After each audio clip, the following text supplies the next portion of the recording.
ঠিক করি। এটা কারণ হচ্ছে আমাদের যুবদলকে যখনই পরিচালিত করেছি আমরা মনে করছি যুবদল আমাদের একটা পরিবার।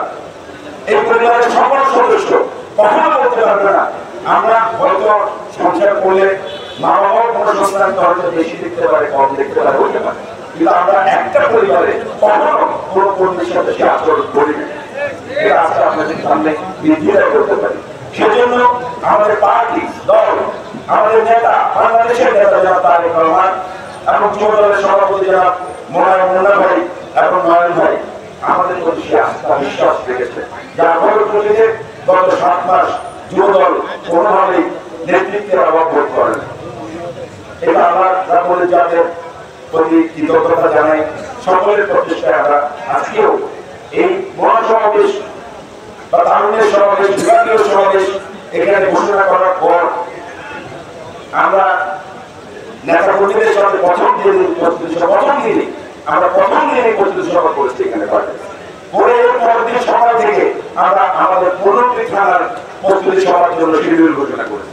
আমার রহমতে মাত্র 3 দিনের মধ্যে, যদিও একদিন শুক্রবার ছিল, তারপরও 3 দিনের মধ্যে আমরা 15টি থানার সফলভাবে, আমার মনে হয় আগে থেকে দ্বিগুণ উৎসাহে অত্যন্ত সুশৃঙ্খল একটা পিনপত নিরাপত্তার মধ্যে দিয়ে আমাদের সুশৃঙ্খল সংগঠনের যে পরিচয়, যে ব্যক্তি, সেটার মাধ্যমে আমরা থানার কর্মী সভাগুলো করে ওয়ার্ড এবং ইউনিট পর্যায়ে কর্মী সভা করার জন্য কর্মসূচি দিয়েছে।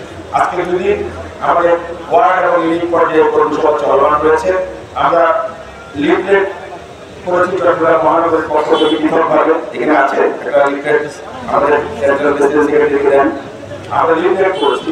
সেই লিফলেট আমরা ওয়ার্ডে প্রেরণ করেছি এবং আজকে থেকে আল্লাহর রহমতে প্রত্যেকটা চট্টগ্রাম শহরে প্রত্যেকটা এলাকায় লিফলেট বিতরণের কর্মসূচি চলছে। আগামীকাল থেকে আমাদের আজকে থেকেই শুরু হয়েছে, সব জায়গায় আজকে হয়নি।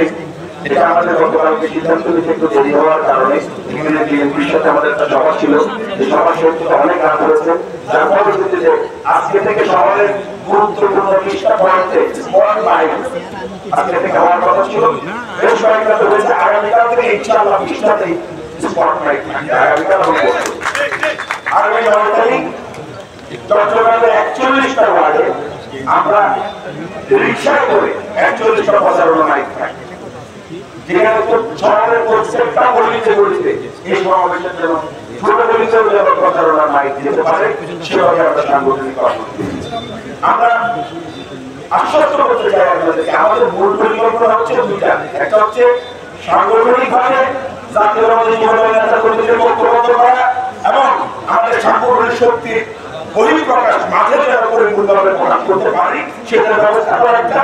আর দ্বিতীয়টা হচ্ছে যুবদলের নেতৃত্বে চট্টগ্রামের 60 লক্ষ লোকের মধ্যে অন্তত পক্ষে 40 লক্ষ লোকের মধ্যে আমরা এই 10 তারিখের সমাবেশের মেসেজটা যেন পৌঁছে দিতে পারি, সেজন্য কতটুকু পারবো জানি না, কিন্তু আল্লাহ পাকের সহায় সকাল থেকে রাত পর্যন্ত আমি আসলে এখন দিন গেছে আজকে 3 দিন, আমি জানি না আমরা দিনে 10-15 বার বক্তব্য দিচ্ছি, 15 বার শুনতে আর শোনাচ্ছে না, সবাই সাশ্রয় হচ্ছে।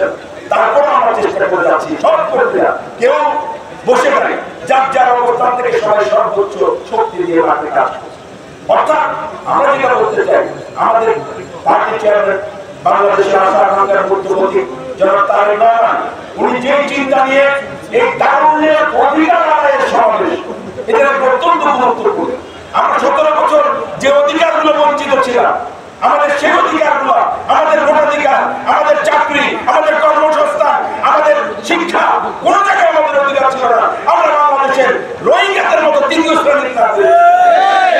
এই 4 কোটি তরুণকে ঐক্যবদ্ধ করে তরুণদের শক্তিকে নিয়ে আমরা যারা আজকে গণতন্ত্রকে ধ্বংস করতে চায়, আবার নতুন ভাবে ফেসিবাদ জন্ম দিতে চায়, যারা ভোটের নাম শুনলে সংস্কার, কখনো বিচার অথবা স্থানীয় নির্বাচন, এরকম বিভিন্ন তার বাহানা করে আবার নতুন ফেসিবাদ তৈরি করতে চায়, তাদের বিরুদ্ধে সোচ্চার কণ্ঠে চট্টগ্রামের তরুণ প্রজন্মকে ঐক্যবদ্ধ করে বজ্রকণ্ঠে চট্টগ্রাম থেকে আমরা স্লোগান দেব, চট্টগ্রামের তরুণদের আওয়াজকে বাংলাদেশের আওয়াজে পরিণত করব। আমাদের বক্তব্য হচ্ছে মাঠে প্রথম থেকে শেষ পর্যন্ত আমাদের নেতা কর্মীরা, আমাদের লক্ষ লক্ষ নেতা কর্মী আসবে, হাজার হাজার আসবে, কাতারে কাতারে চলে যাবে, এই সময় এটা না। আমাদের যারাই আসবে তারা প্রথম থেকে শেষ পর্যন্ত প্রয়োজনে সেদিন প্রস্তাব পায়খানা করা যাবে। আমরা মাঠে চায়ের দোকানের ব্যবস্থা রাখবো, বাইরে চা খাওয়ার চেষ্টা করবো। আমরা রোজা রাখি 3 ঘন্টা দরকারে পানি খাবো। এভাবে শপথ নিয়ে আমরা যুবদল প্রমাণ করবো আপনারা আমাদের প্রতি যে আস্থা রেখেছেন, আমাদের পার্টি চেয়ারম্যান দেশ নায়ক তারেক রহমান যে আস্থা রেখেছেন, সেই আস্থা মর্যাদা চট্টগ্রামের যুবদল নেতা কর্মীরা রাখবেন। আমরা শপথ করছি আমরা ইনশাআল্লাহ আমাদের দলের নির্দেশ অক্ষর অক্ষরে পালন করব। যুবদলের নেতা কর্মীরা যারা অনেকে এই 17 বছর ছিল না, আজকে স্টেডিয়াম ভরপুর, তাদের খেলেছে দর্শক চাকরিতে হয়তো হতে পারে, কিন্তু আমাদের আবেগের জায়গা থেকে এই দল আমাদের জীবন যৌবন, আমাদের অস্তিত্ব। সুতরাং দলকে আমরা কখনো মানুষের কাছে, জনগণের কাছে, দেশের কাছে, এটা আমাদের শপথ। আপনাদের সবাইকে ধন্যবাদ। খোদা হাফেজ। বাংলাদেশ ধন্যবাদ।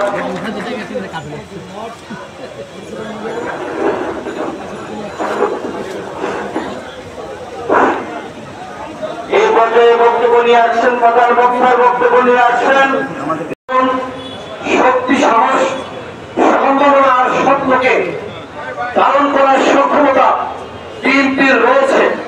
এটা প্রমাণ করার জন্য বিএনপির ভারপ্রাপ্ত চেয়ারম্যান, আমাদের সাংগঠনিক অভিভাবক, প্রিয় নেতা